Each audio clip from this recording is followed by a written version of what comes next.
Era temprano por la mañana cuando Jesús regresó al templo. El día anterior había sido largo y tenso, lleno de debates y emboscadas verbales durante la fiesta de los tabernáculos. Y había pasado la noche en el Monte de los Olivos, lejos del ruido y de la hostilidad creciente de la ciudad. Pero al amanecer regresó, siempre regresaba. Y la gente se acercó a él, y él se sentó y comenzó a enseñar con aquella autoridad que desconcertaba a los doctores de la ley desde la primera vez que lo escucharon. Fue entonces cuando la mañana, que había comenzado con aquella escena casi pastoral de maestro y discípulos reunidos en el patio del templo, fue interrumpida de forma violenta y calculada. Un grupo de escribas y fariseos entró arrastrando a una mujer, literalmente arrastrándola. El texto griego de Juan sugiere que fue traída a la fuerza, colocada en medio de la multitud, expuesta ante todos sin ceremonia, sin dignidad, sin ningún respeto por el sufrimiento visible en su rostro. Anunciaron la acusación en voz alta para que todos escucharan. Había sido sorprendida en adulterio, en flagrante, en el acto mismo. Y entonces vinieron con la pregunta que era, en realidad, una trampa ingeniosamente construida con dos filos opuestos. Maestro, Moisés en la ley nos mandó apedrear a las tales. Tú, pues, ¿qué dices? Si Jesús decía que la apedrearan, contradiría su propia reputación de misericordia y podría ser acusado ante los romanos de incitar violencia, ya que Roma se había reservado para sí el derecho de ejecutar penas capitales en las provincias conquistadas. Si decía que la soltaran, podría ser acusado de contradecir abiertamente a Moisés y a la ley de Dios, lo que lo descalificaría como maestro ante el pueblo. Era una trampa perfecta, calculada con frialdad, y había sido construida sobre el cuerpo de una mujer a quien usaban como simple pieza en un juego que no tenía absolutamente nada que ver con la justicia ni con la ley que invocaban. Juan registra entonces un detalle que ha intrigado a lectores y estudiosos durante 2 milenios. Jesús se agachó y comenzó a escribir con el dedo en el suelo. Nadie sabe qué escribió. El texto no lo dice, y cualquier afirmación definitiva al respecto es especulación sin fundamento. Algunos estudiosos a lo largo de la historia han sugerido que escribía los pecados de los acusadores, otros que escribía versículos de la ley, otros más que el gesto en sí era más importante que el contenido. Un momento deliberado de silencio que transfería la incomodidad de regreso a quienes habían hecho la pregunta. Lo que el texto dice con claridad es que cuando siguieron presionando por una respuesta, negándose a dejar pasar el momento, Jesús se levantó y dijo una de las frases más famosas de todo el Evangelio. El que de vosotros esté sin pecado, sea el primero en arrojar la piedra contra ella. Y volvió a agacharse y a escribir en el suelo. Lo que sucedió después lo describe Juan con una economía de palabras que tiene un peso inmenso. Se fueron yendo, uno a uno, comenzando por los más viejos. No hubo debate, no hubo argumentación. Cada hombre que se quedó de pie un momento más ante aquella frase se fue en silencio, convencido por algo dentro de sí que no podía refutar en voz alta. Hasta que no quedó nadie. Solo Jesús y la mujer en medio de aquel patio que segundos antes estaba lleno de acusadores. Y él se levantó, miró a su alrededor y preguntó dónde estaban los acusadores, si alguno había quedado para condenarla. Ella dijo que no había quedado ninguno, y él dijo, «Ni yo te condeno. Vete y no peques más». En esas palabras había algo que los fariseos no esperaban y no sabían cómo procesar. Jesús no había relativizado su pecado. No había dicho que lo que ella hizo era aceptable o que la ley estaba equivocada. Había dicho, vete y no peques más, reconociendo la realidad del pecado y al mismo tiempo negándose a usar esa realidad como instrumento de destrucción de una persona. Era misericordia sin condescendencia, perdón sin negación de la verdad.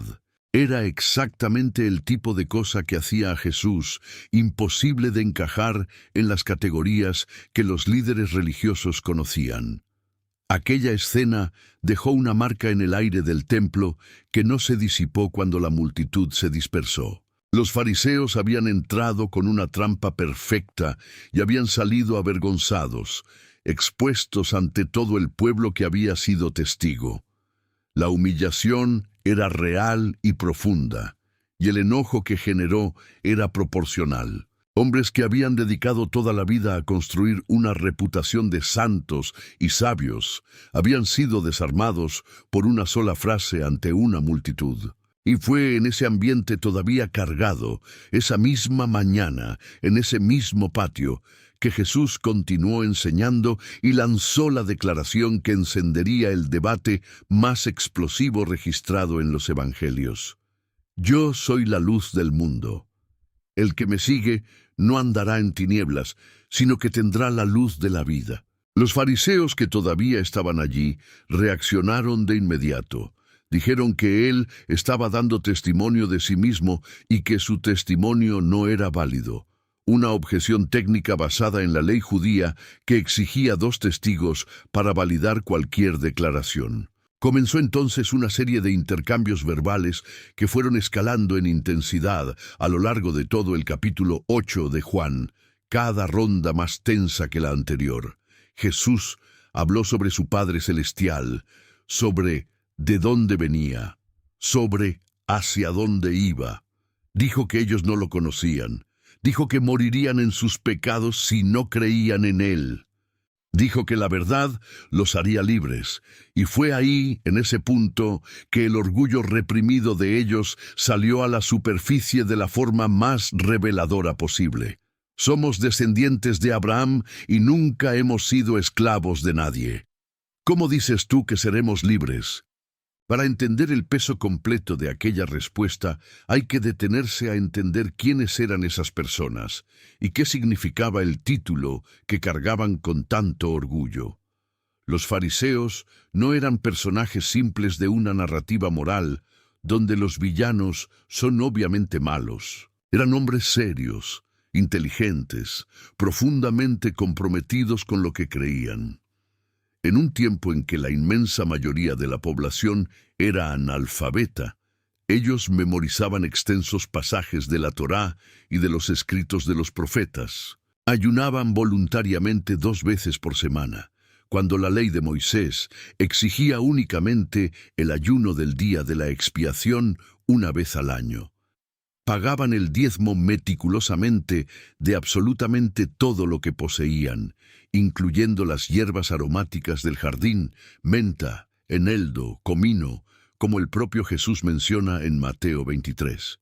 Vivían bajo un código de pureza ritual que regulaba cada detalle de la vida cotidiana: qué comer, con quién sentarse a la mesa, cómo lavarse las manos antes de las comidas, cuántos pasos estaban permitidos en sábado, cómo comportarse en cada situación pública y privada. Para el pueblo común de Israel, que luchaba por cumplir siquiera los mandamientos básicos, estas personas representaban el ideal máximo de devoción religiosa. Eran los más santos que existían, los que más se habían acercado a Dios a través de la disciplina y el estudio. Y por encima de todo, cargaban la identidad que consideraban más sagrada y más inviolable de todas. Eran hijos de Abraham, descendientes directos del patriarca con quien Dios había hecho la alianza original allá en los campos de Ur, de los caldeos, a quien Dios le había prometido una tierra, una nación, una descendencia tan numerosa como las estrellas del cielo y la arena del mar, una bendición que se extendería a todos los pueblos de la tierra. Ser hijo de Abraham en el mundo judío del primer siglo no era simplemente una afirmación de genealogía, era una declaración teológica cargada de significado eterno. Significaba estar dentro de la alianza de Dios, ser heredero de las promesas hechas al patriarca, ser parte del pueblo elegido entre todas las naciones de la tierra para ser luz de las naciones y portador de la revelación divina. Era el título más grande que un ser humano podía cargar, y ellos lo sabían con una certeza que no admitía cuestionamiento ni relativización. Había una ironía profunda y amarga en aquella respuesta de ellos que ellos mismos no percibían. Los judíos habían sido esclavos en Egipto por 400 años. Era la historia fundante del propio pueblo de Israel. El evento central de la fe, celebrado y recordado cada año en la fiesta de la Pascua con un ritual específico para que ninguna generación lo olvidara. Habían sido cautivos en Babilonia por décadas, lejos de la tierra prometida, llorando a orillas de ríos extranjeros, como el Salmo 137 describe con una melancolía devastadora. En ese momento histórico en que aquella conversación ocurría, estaban bajo dominación romana, pagando impuestos al César, con soldados extranjeros patrullando las calles de Jerusalén, sin autonomía política real, esperando a un Mesías que los liberara exactamente de esa condición de subyugación. Y aún así, en ese momento, ante Jesús, declaraban con orgullo que nunca habían sido esclavos de nadie. Jesús no entró en esa discusión histórica llena de contradicciones. No señaló a Egipto, no mencionó a Babilonia, no apuntó hacia los romanos en las calles de afuera. Fue directo al punto más profundo y más real. La esclavitud que él estaba describiendo no era política, era espiritual. Todo el que practica el pecado es esclavo del pecado, y ninguna genealogía en el mundo, por más sagrada que fuera, liberaba a nadie de esa condición. Entonces Jesús hizo la separación que los dejó sin piso. No negó que fueran descendientes biológicos de Abraham. Concedió ese punto completamente y sin hesitación. Lo que cuestionó fue la suposición que ellos jamás se habían dado el trabajo de examinar, la idea de que la descendencia biológica garantizaba automáticamente la paternidad espiritual. Si fuerais hijos de Abraham, haríais las obras de Abraham, dijo él. ¿Y cuál era la obra de Abraham por excelencia? No era la genealogía, no era la circuncisión, no era el conocimiento de la ley. Era la fe viva que se traducía en obediencia concreta. Era la disposición de seguir a Dios incluso cuando el camino no tenía sentido racional. Era el valor de creer cuando la promesa parecía imposible. Abraham había creído en Dios cuando Sara era estéril y él mismo era demasiado viejo para tener hijos. Y esa fe le fue contada como justicia, como registra el texto de Génesis 15. Había obedecido cuando Dios le pidió que saliera de Ur sin saber a dónde iba, como describe Hebreos 11. Había recibido a 3 visitantes desconocidos con una hospitalidad generosa y abierta, visitantes que eran en realidad mensajeros divinos, y había intercedido por Sodoma con una audacia respetuosa ante Dios. Las obras de Abraham eran obras de fe activa, de apertura a lo divino, de acogida de la verdad incluso cuando llegaba de formas inesperadas. ¿Y qué estaban haciendo aquellos líderes con Jesús, que venía de Dios y les decía la verdad que había recibido del Padre? Planeaban matarlo. Jesús lo dijo explícitamente, sin suavización. Pero ahora procuráis matarme a mí, hombre que os he hablado la verdad que he oído de Dios. Esto no lo hizo Abraham. La acusación era precisa e implacable. Ustedes se titulan hijos de Abraham, pero donde Abraham recibió a un mensajero de Dios con fe y reverencia, ustedes están tramando el asesinato del Hijo de Dios. El título que cargan y las obras que practican apuntan en direcciones completamente opuestas.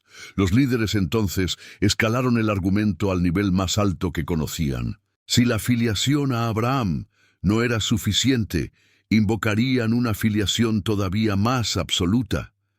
Nosotros no somos nacidos de fornicación.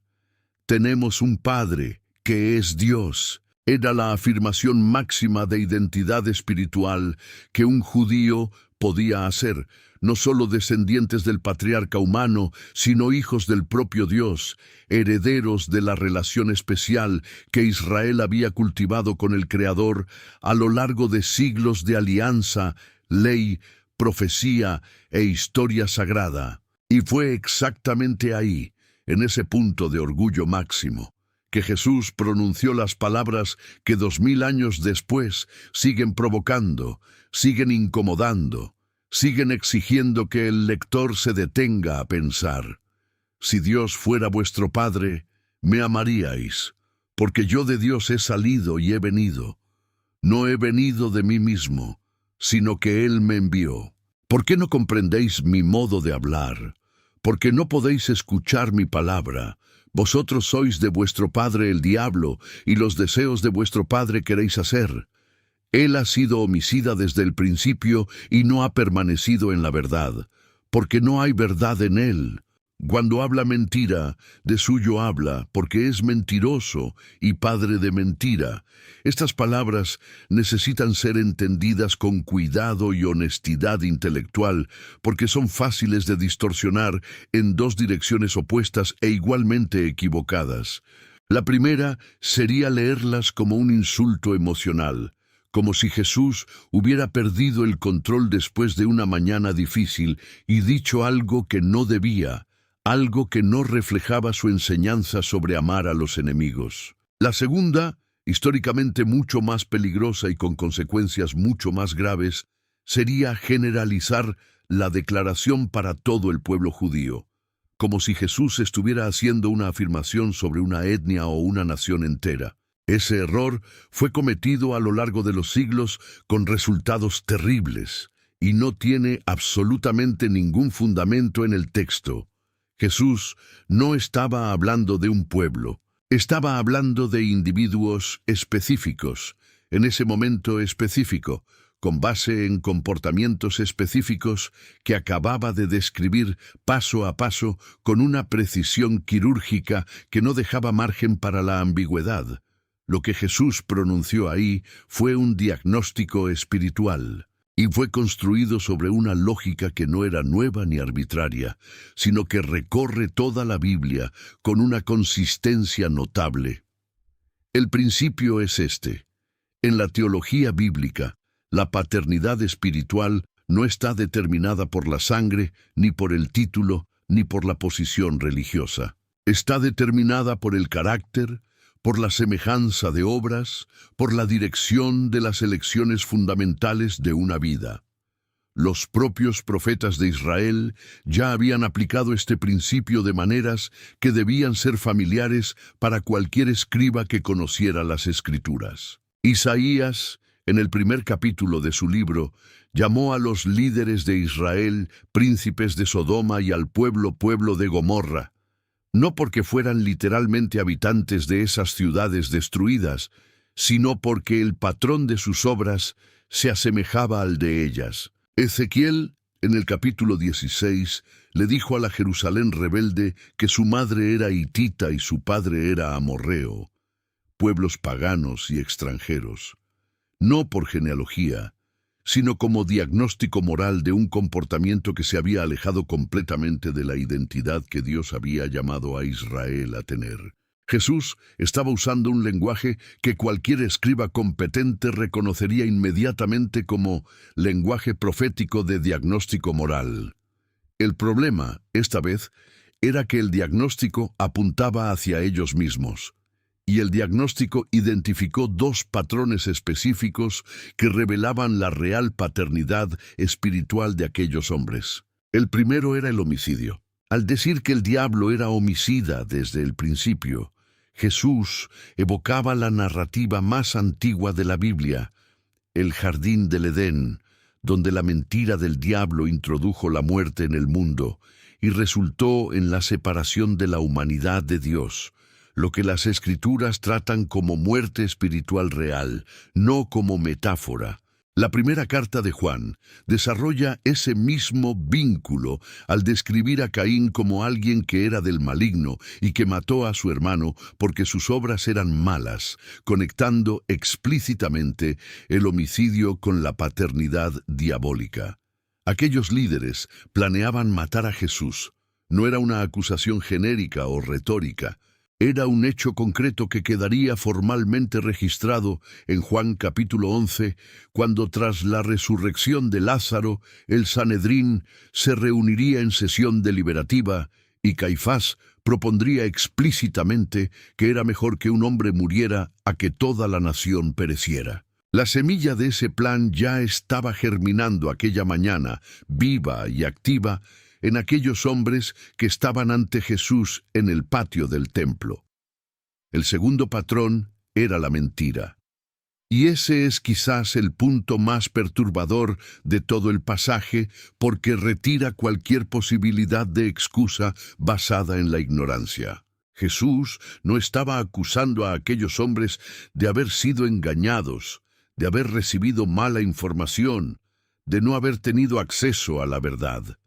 Estaba diciendo algo precisamente opuesto, que ellos conocían la verdad, tenían evidencia suficiente para reconocerla y elegían deliberadamente rechazarla. El propio Nicodemo, que era uno de los fariseos y miembro del Sanedrín, había buscado a Jesús de noche y le había dicho directamente que nadie podría hacer aquellas señales que él hacía si Dios no estuviera con él.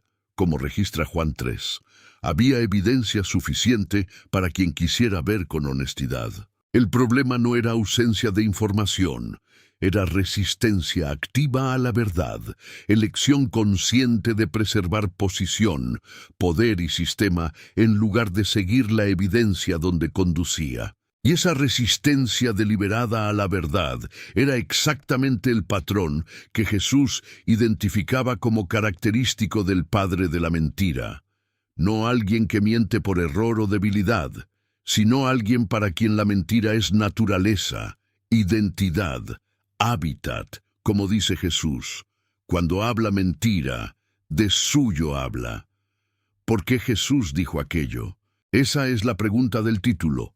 Y la respuesta más honesta y más completa no está en la crueldad ni en la impaciencia. Está en la misericordia que se niega a ser cómplice.